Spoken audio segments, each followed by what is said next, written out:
Hi, I'm Dr. Jamika. Thanks for joining us. Make sure you like this video and subscribe to this channel.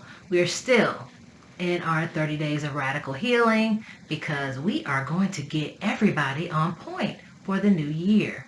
So, what we're talking about today is radical healing for hope, or radical hope, if you might want to put it that way.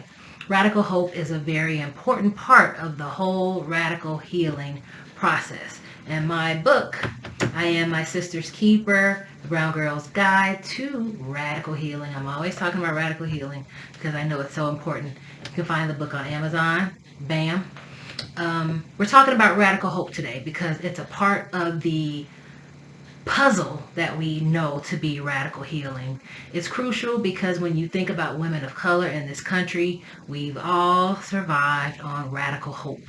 Now, we didn't call it that, but that's what it is. And let me define for you what radical hope is. Then I'm going to talk about three different pieces, three different tips that I want you to keep in mind as you strive to achieve radical hope.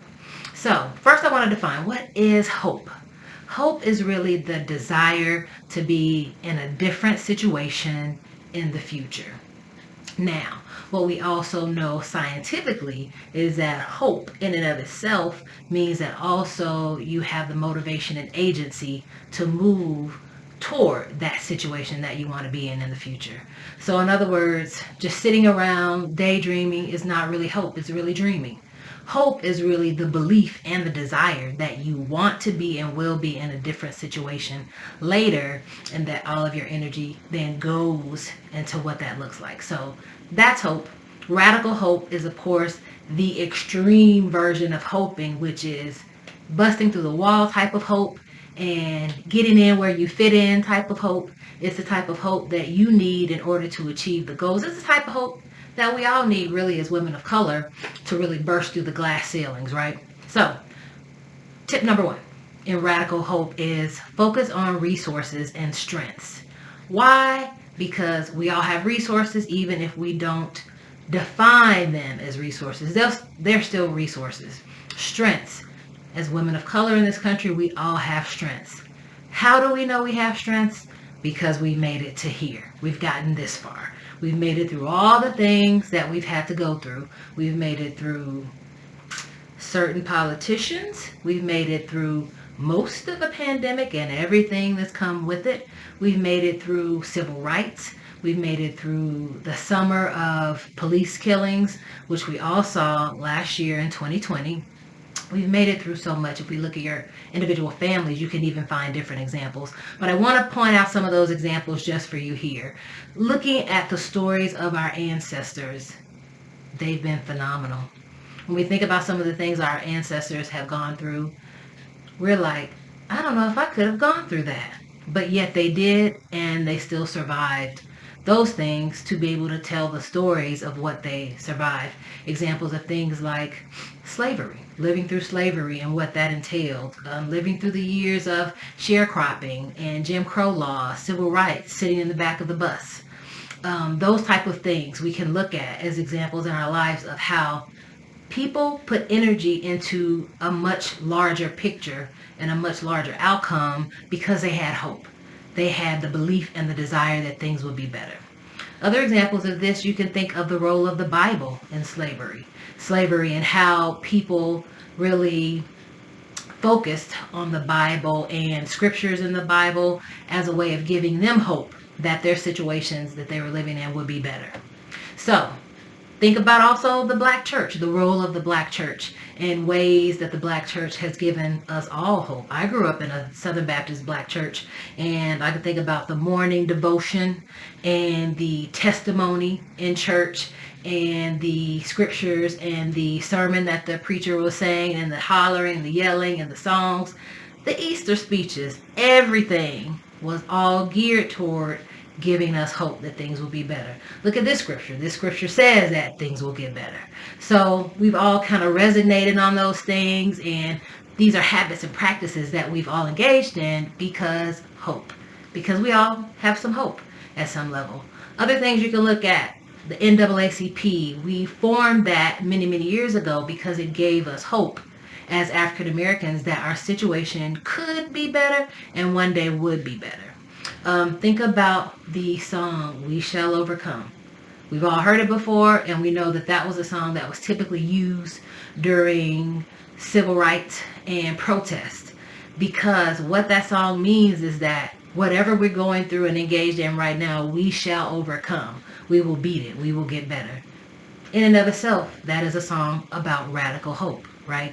So just lots of examples of things we can think of that have really instilled hope in us. So these are all resources that we have at our fingertips.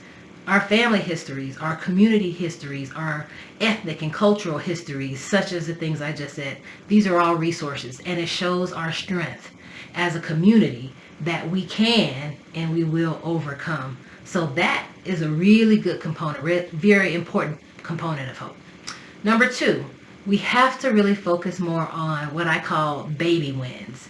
I think a lot of times when I see people in therapy, they're like, you know what? I want to lose weight and I want to lose 50 pounds in 2 months. Okay, that's a good goal. Not knocking the goal, it can be done. But what I don't see people do enough of is to focus on the smaller, more tangible goals that might not sound as good, but they can be more feasible. So instead of I want to lose 50 pounds in 2 months, how about I really want to make sure I progressively lose weight, and if I can lose 1 to 2 pounds every couple of weeks, I'm good. That's a baby win. So I haven't hit the big win yet, but I have made some progress along the way. So how about instead of I need to get a job in 2 weeks, how about I was able to or managed to apply for 20 jobs this week or 20 jobs this month? Those are baby wins. These are things you have been able to accomplish toward the big goals that you want to achieve later. I think when people can focus more on those baby wins and how that can inspire them and make them proud, that can really put them on a better path to what they need to do for the big picture later. And that, the baby wins and what you feel when you win the baby wins, they're not always baby, but when you feel that, that's hope.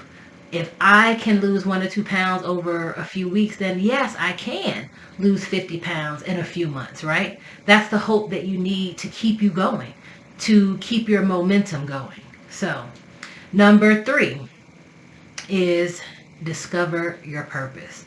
And I know it almost kind of sounds cliche, but it's not. It's real. I think everyone strives in this life for a sense of purpose, a sense of belonging, a feeling of knowing that they made a difference in their life, in someone else's life, sometimes in the lives of their family members and community. We all want that, right? So discovering your purpose, how do you do that? Lots of different ways. One way is to get with a counselor or a therapist to help you discover what that is. Another way is journaling, kind of writing out your own thoughts about things that you have gone through, things that you want to go through or get into. Those type of things can bring you clarity as far as your feelings and your desires really going forward. But I always tell people that one way to really think about your purpose in life is to think about what would you do for a job if you did not get paid for it. If money was not an issue, you would do this thing for free because you love to do it so much. It's so important for you. You think it's necessary, and you could expend lots of hours, lots of energy every day doing this one thing. Even if you didn't get paid for it, what would that thing be? That's one way to really hint to what your purpose might be. Because if you're willing to do something for free over and over again, it's a good chance that that's something that you're really invested in. It's something that really matters to you. Like I said, there are lots of other ways to discover your purpose, but get with a really good counselor or therapist that can help you find what your purpose is. Because through your purpose, that is how you feel and feel as though you achieved this hope that we all want. And maybe on your journey of achieving what your purpose is, you can also start to feel the hope, especially if you can think about these number 1 and number 2 things that I told you today. Remember, we all have resources and strengths.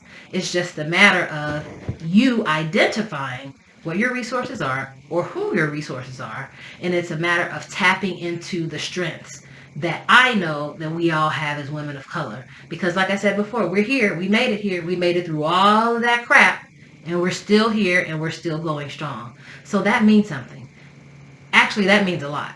So I challenge all of you to discover and get in touch with this radical hope.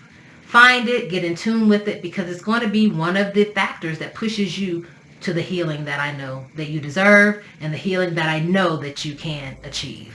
So thanks for joining me today. I'm Dr. Jamika. Stay tuned for more of our 30 Days of Radical Healing. Drop in some comments to me about ways that you have achieved radical hope or are searching for your radical hope. I want to hear from you. Thanks for joining.